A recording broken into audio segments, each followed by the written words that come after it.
চিরসখা ধারাবাহিকের আগামী পর্বে আমরা দেখতে পাবো যে মিঠির শাশুড়িমা বলছে, মিঠিমা অনেক তো গয়না পেয়েছো, এত গয়না তো বাড়িতে রাখা যাবে না, লকারে রাখতে হবে। বউ ভাতটা আগে কেটে যাক, তারপরের দিন না হয় লকারে রেখে আসবো।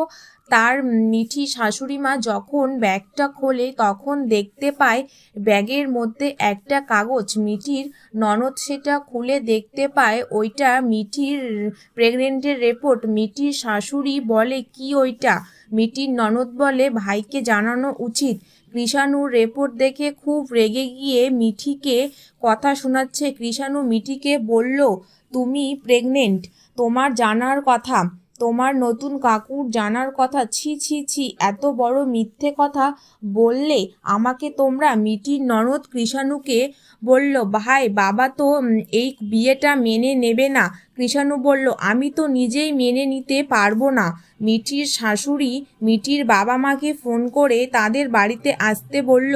মিঠির নতুন কাকু বলে, কি হয়েছে? মিঠি তার মাকে বলে, আমার গয়নার বাস্কে একটা রিপোর্ট পাওয়া গেছে মা, যেটা লেখা আছে আমি নাকি প্রেগনেন্ট। কৃষাণুর পিসাই বলছে, আপনারা কিন্তু সুযোগ নিলেন। মিঠির মা বলল, কি সুযোগ নিলাম আমরা?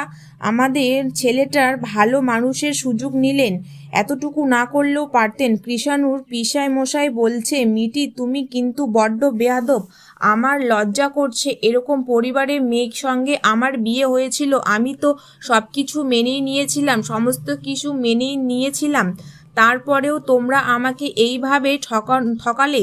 শুধু তুমি নও, তোমার গোটা পরিবার আমাকে এইভাবে ঠকালে। জানতে হলে অবশ্যই আমার চ্যানেলটিকে সাবস্ক্রাইব করুন। ফুল এপিসোডটি দেখতে চোখ রাখুন স্টার জলসার পর্দায়।